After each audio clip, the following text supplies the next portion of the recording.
ఆయన గుంటూరు కారం ఎలా అనిపించింది? హాయ్ బ్రదర్, గుంటూరు కారం సూపర్ స్టార్ మహేష్ బాబు గారు నటిస్తున్నారు. డైరెక్టెడ్ బై త్రివిక్రమ్ గారు. వీళ్ళిద్దరు కాంబినేషన్లో ఆల్రెడీ 2 మూవీస్ వచ్చాయి. ఒకటి Athadu, second movie is Khaleja. This is the third movie, hat trick movie. It's going to be blockbuster. Already మనం గ్లిప్స్ చూసాము అండ్ ట్రైలర్ చూసినాము. గ్లిప్స్లో వచ్చేసి ఉన్న smoke shot, ultimate smoke shot. ఏం బీడీ చూస్తున్నావా, 3Dలో కనిపిస్తుందా ఏందా అని సూపర్ డైలాగ్ ఉంది. మనం అట్లా చెప్పలేము, ఎందుకంటే మహేష్ బాబు గారు సూపర్ స్టార్. ఆయన స్టారే వేరు, ఆయన ధమాకా వేరు, ఆయన గ్లామర్ వేరు. సో అండ్ కుర్చీ మడత పెట్టిద్దే అనే సాంగ్ వచ్చింది, అది కూడా చూసాంగా. ఒక యంగ్ హీరో ఎట్లా స్టెప్స్ వేస్తే అట్లా స్టెప్స్ ఉన్నాయి. మాస్ తడబిడి. నాకు తెలిసి ఇది సంక్రాంతికి రిలీజ్ అవ్వబోతుంది.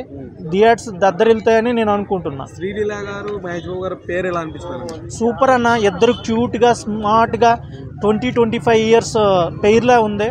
అసలు మహేష్ బాబు గారి ఏజ్ కూడా కనిపించట్లేదు, అంత క్యూట్ ఏంటన్నా. అట్లా ఉండాలంటే రాజులుగా బతకాలన్నా, అది మన వల్ల కాదు. చూసి ఆనందిద్దాం. తమన్ మ్యూజిక్ ఎలా అనిపించింది? కుమ్మేశాడన్న. ఆయనకేటన్నా కొడితే డప్పు డగా మోగుతాయి. సో డెఫినెట్గా హాల్స్, థియేటర్లో మన బాలకృష్ణ సినిమా లాగా పగులుతాయని నేను అనుకుంటున్నా. త్రివిక్రమ్ గారు దీని బిఫోర్ 2 మూవీస్ మీరు చెప్పారు కదా, సో 2 మూవీస్ కూడా అంతలా లేకుండా నిరాశపరిచాయని నేను చెప్తున్నా. సో ఇది ఉండబోతుందా గట్టిగా? Trivikram is one of the great actor in Telugu industry. We know that. Great sorry he is a great director in Telugu industry. We know that. ఎందుకంటే ఆయన డైలాగ్ మాటల మాంత్రికుడు. ఆయన నరేషన్ కూడా డిఫరెంట్గా ఉంటుంది. ఇప్పుడు ఆయన స్టార్ట్ చేసింది కాదు, 15 ఇయర్స్ బ్యాక్ నుంచి ఆయన స్టార్ట్ చేశారు. ఆయనకి ఫెయిల్యూర్స్, సక్సెస్ కొత్త కాదు, పాత కాదు, కానీ ఇచ్చి పడేస్తారని నేను అనుకుంటున్నా. గట్టిగా ఉంటుంది. మరి 12వ తారీఖుని హిట్ అవుతుంది, మోగుతుంది, థియేటర్లు దద్దరిల్తాయి. Thank you brother. కంబ్యాక్ చూసిన నేను ఊరా మాస్. ఆయన ఇట్లా బీడీ పట్టుకొని నడుస్తుంటే థియేటర్లో బద్దలు అయిపోవాలి స్క్రీన్లు. చూడండి మీరు, మొత్తం జనవరి 12 మామూలుగా ఉండదు. అన్నా మాస్ అన్న. మహేష్ బాబు గారు ఏం చేసిన స్టైలు, ఆయన కలర్ కి, ఆయన ఎనర్జీకి నార్మల్గా ఉండదు. మూవీ చూడండి మీరు. కురిసి అన్న ఒక లైన్ ఎంత ఫేమస్ చేసిరో మీకు తెలుసు. ఆ లైన్ వాడడం వల్ల ఎంత వ్యూస్ వెళ్తున్నాయి. సాంగ్ ఎంత మాస్గా చేసి మహేష్ బాబు గారు చూసిరు కదా మూవీ. అదే ఐ మీన్ ట్రైలర్ చూసిరు కదా. ట్రైలర్ 6వ తారీఖు వస్తుంది అన్న. నేను కూడా ట్రైలర్ కోసం వెయిట్ చేస్తున్నా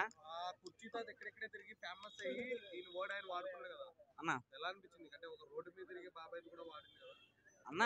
అందుకే సినిమాలో అంటారు కదన్న, చాలా వరకు ఎవరికి ఎప్పుడు ఫ్రేమ్ వస్తుందో, ఎప్పుడు నేమ్ వస్తుందో చెప్పలేమన్నా. ఐ లైక్ అది బాగానే ఉంది, యూత్ అంతా బాగానే ఉంది, మాస్గా ఉంది. ఆ మాట అనేది వాడారు, దాంట్లో తప్పు ఏం లేదు కదా. కుర్చీని మడత పెట్టి డాష్ అని చెప్పేసి సాంగ్ పెట్టారు కదా.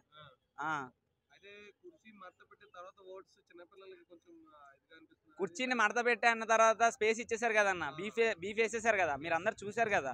కుర్చీని మడత పెడితే డాష్ తర్వాత అదే వచ్చింది కదా, డైరెక్ట్ అయితే అనలేదు కదా. దాన్ని నెగిటివ్గా చూసేటోళ్ళు నెగిటివ్గా చూస్తారన్న. బీ పాజిటివ్ బాగుంది. నాకైతే సాంగ్ నచ్చింది. నేనైతే 6వ తారీఖు కోసం వెయిట్ చేస్తున్నా ట్రైలర్ కోసం. పూరా మాస్ బీడీ పట్టుకొని వస్తారు, స్క్రీన్లన్నీ బద్దలు అయితే చూడండి మీరు ఒకసారి. అది న్యాచురాలిటీగా అనిపించింది అన్న. బాబు గారి పక్కన ఎవరున్నా అది న్యాచురల్గానే ఉంటుంది, అది వేరు అంతే, ఇంకా మామూలుగా ఉండదు అన్న. మీరు బాబు గారిని ఒక్కలే చూస్తారు స్క్రీన్ మీద. హీరోయిన్ డజ్ నాట్, ఎవరైనా సరే not matter. Hero Mahesh Babu గారు మాస్గా వస్తుంటే ఆయన ఒక ఎర్ర దువ్వాలు వేసుకొని వస్తారు బీడీ పట్టుకొని. 12వ తారీఖు వెయిట్ చేయండి, వేరే లెవెల్ అన్న. తమ్ముడు మ్యూజిక్ ఎలా అనిపించింది పాటలో? ఆయన గురించి మీకు తెలుసు కన్నా, డ్రమ్స్ బద్దలు అవ్వాలి ఒక్కొక్క దానికి, ఒక్కొక్క మూవీకి. అఖండ అట్లా నీవు విన్నారు కదా ఆల్రెడీ. ఆయన మళ్ళా కంబ్యాక్ ఇస్తాడు. జనవరి 12 వెయిట్ చేయండి, మామూలుగా ఉండదు మూవీ. సూపర్ హిట్ అయితే అని ఎక్స్పెక్ట్ చేస్తున్నా. ఇంకా దానికైతే బ్రేక్ లేదు అన్న. ఎవరి టైంలో ఎవరి థియేటర్లో వాళ్ళు అవుతుంటాయి అన్న. This is the common. ఒక సినిమా కంపేర్ చేయలేం కదా. ఒక్కొక్క స్టోరీ ఒక్కొక్క డిఫరెంట్గా ఉంటుంది. నేనైతే సూపర్ ఉంటుంది అంటున్నా. Thank you.